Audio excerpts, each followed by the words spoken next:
Hello बच्चों, कैसे हो आप लोग? अच्छे होंगे बेटा। बेटा पिछले वीडियो में मैंने आपको पढ़ाया था व्यवहार एकांकी का सारांश, ठीक है। और आज मैं आपके लिए लेकर के आई हूँ व्यवहार एकांकी से ही क्रांति चंद्र का चरित्र, ठीक है बेटा। तो आज हम जानेंगे क्रांति चंद्र का चरित्र। देख लेते हैं बेटा। क्रांति चंद्र सेठ गोविंद दास कृत व्यवहार एकांकी का प्रमुख पात्र है। कौन है? जो क्रांति चंद्र है, क्रांति चंद्र सेठ गोविंद दास कृत व्यवहार एकांकी का प्रमुख पात्र है। वह 22-23 वर्ष का शिक्षित युवक है। उसकी चारित्रिक विशेषताएं निम्नलिखित हैं, ठीक है। तो देखते हैं हम इसका पहला पॉइंट क्या हो जाता है। ग्रामीण शिक्षित युवा। क्रांति चंद्र गांव के किसान चूरामन का पुत्र है। क्रांति चंद्र गांव के किसान चूरामन का पुत्र है। ग्रामीण होते हुए भी वह कॉलेज में शिक्षा ग्रहण करता है और ज्ञान की बातें सीखता है। शिक्षित होने के कारण ही वह गांव के जमींदारों का शोषण सहन नहीं कर पाता और ग्रामीणों को एक एक बात ढंग से समझाता है। ठीक है बेटा, समझ आ गया। ये था इसका पहला पॉइंट। एक बार फिर से इसका रिवीजन कर लेते हैं। क्रांति चंद्र गांव के किसान चूरामन का पुत्र है। ग्रामीण होते हुए भी वह कॉलेज में शिक्षा ग्रहण करता है और ज्ञान की बातें सीखता है। शिक्षित होने के कारण ही वह गांव के जमींदारों का शोषण सहन नहीं कर पाता और ग्रामीणों को एक एक बात ढंग से समझाता है। ठीक है, ये हो जाता है एक आपका पहला पॉइंट, ग्रामीण शिक्षित युवा। ठीक है, अगला पॉइंट देखते हैं बेटा। अगला पॉइंट आपका हो जाता है, अगला पॉइंट क्या है? जमींदारी प्रथा का विरोधी। ठीक है, जमींदारी प्रथा का विरोधी। क्रांति चंद्र जमींदारी प्रथा का पक्का विरोधी है। क्रांति चंद्र जमींदारी प्रथा का पक्का विरोधी है, इसीलिए उसे अन्य ग्रामीणों को जमींदार साहब का आमंत्रण मिलता है तो वह विरोध में खड़ा होता है और गांव के लोगों को जमींदारों द्वारा किए जाने वाले तिरस्कारपूर्ण व्यवहार की याद दिलाकर उन्हें भोज का बहिष्कार करने को सहमत कर लेता है। आगे बेटा समझ में एक बार फिर से देख लेते हैं इस पॉइंट को। क्रांति चंद्र जमींदारी प्रथा का पक्का विरोधी है, इसीलिए वह अन्य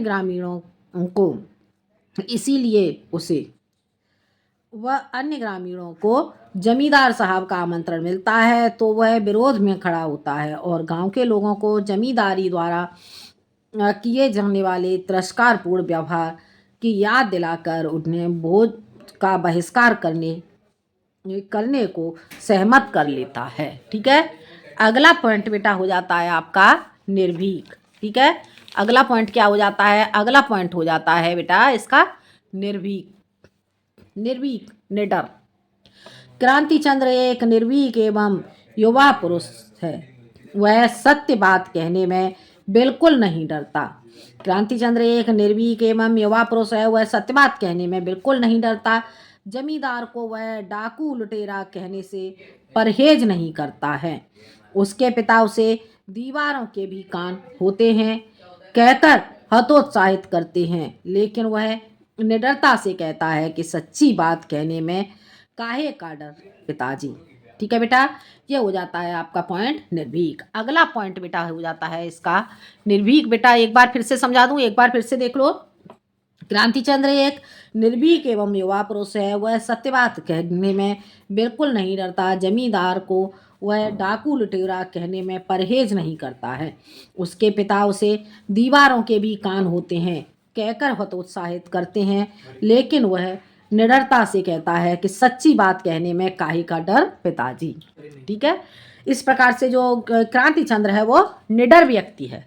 ठीक है, अगला पॉइंट देखते हैं स्वतंत्रता का पक्षधर। क्रांति चंद्र एक उत्साही युवक है। क्रांति चंद्र एक उत्साही युवक है।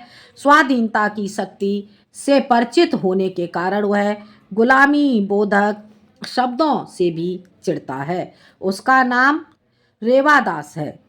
ठीक है, क्रांति चंद्र एक उत्साही युवक है। स्वाधीनता की शक्ति से परिचित होने के कारण वह गुलामी बोधक शब्दों से चिढ़ता है। उसका नाम रेवादास है। जब उसके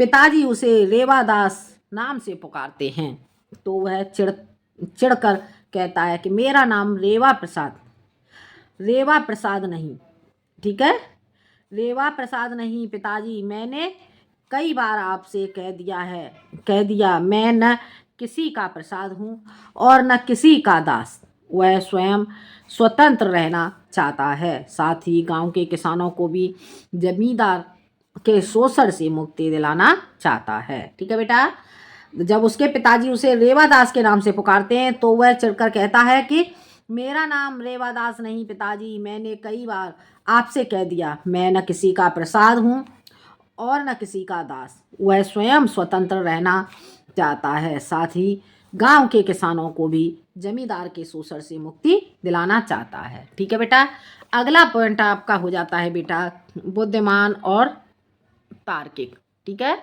बुद्धिमान और तार्किक। सभी किसान रघुराज सिंह द्वारा किसानों के कर्जे माफ करने तथा बिना नजराने के खेती के लिए जमीन देने से प्रसन्न हैं और जमींदार को अपना हितैषी मानने लगते हैं। लेकिन क्रांति चंद्र उन्हें समझाता है कि सभी जमींदार ये कार्य जनहित के लिए नहीं अपितु स्वयं के हित के लिए करते हैं। ठीक है, वह अपनी बुद्धिमत्ता और तर्कों से जमींदार को भी सही रास्ता दिखाने में कामयाब होता है। ठीक है बेटा, समझ आ गया? एक बार फिर से देख लेते हैं। सभी किसान रघुराज सिंह द्वारा किसानों के कर्जे माफ करने तथा बिना नजराने के खेती के लिए जमीन देने से प्रसन्न है और जमींदार को अपना हितैषी मानने लगते हैं। लेकिन क्रांति चंद्र उन्हें समझाता है कि सभी जमींदार ये कार्य जनहित के लिए नहीं अपितु स्वयं के हित के लिए करते हैं। वह अपनी बुद्धिमत्ता और तर्कों से जमींदार को भी सही रास्ता दिखाने में कामयाब होता है। ठीक है बेटा, अगला पॉइंट हो जाता है इसका स्वाभिमानी। ठीक है, क्या हो जाता है अगला पॉइंट? अगला पॉइंट होता है इसका स्वाभिमानी। जमींदार का न्योता पाकर गांव के किसान फूले नहीं समाते। जमींदार का न्योता पाकर गांव के किसान फूले नहीं समाते। क्रांति चंद के पिता चूड़ामन भी इसे बड़ी बात मानते हैं, लेकिन क्रांति चंद इसे तुच्छ मानता है। वह स्वाभिमानी युवक है और वह अपमान के साथ दिया गया अमृत भी पीना उचित नहीं मानता। हो गया क्लियर बेटा? समझ आ गया? एक बार फिर से इसका रिवीजन कर लेते हैं।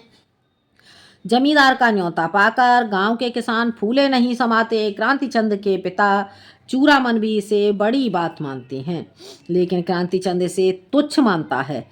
वह स्वाभिमानी युवक है और वह अपमान के साथ दिया गया अमृत भी पीना उचित नहीं मानता। ठीक है, अगला पॉइंट हो जाता है इसका बेटा सफल नेतृत्वकर्ता।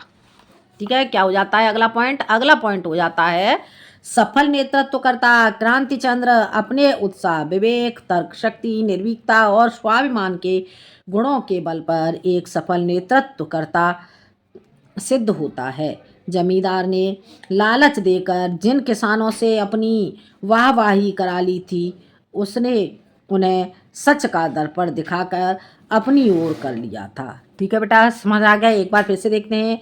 क्रांति चंद अपने उत्साह, विवेक, तर्क शक्ति, निर्भीकता और स्वाभिमान के गुणों के बल पर एक सफल नेतृत्वकर्ता सिद्ध होता है। जमींदार ने लालच देकर जिन किसानों से अपनी वाहवाही करा ली थी, उसने उन्हें सच का दर्पण दिखाकर अपनी ओर कर लिया था। ठीक है, अगला लास्ट पॉइंट हो जाता है बेटा इसका निष्कर्ष। ठीक है, निष्कर्षतः इस प्रकार कहा जा सकता है कि क्रांति चंद्र ने अपने उदात्त गुणों से न केवल जन जागृति का अलख जगाता है, वरन फल का भोक्ता होने के कारण एकांकी का नायक भी बन जाता है।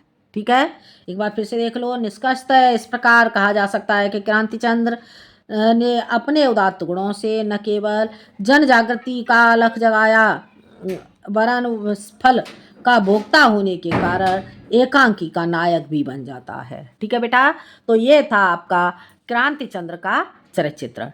ठीक है, वीडियो बेटा आपको समझ में आ जाए। ठीक है, अगर वीडियो आपको पसंद आए तो लाइक करें, शेयर करें और सब्सक्राइब करें। ठीक है, आज के लिए इतना ही। अगले वीडियो में आती हूँ मैं एक नए टॉपिक के साथ।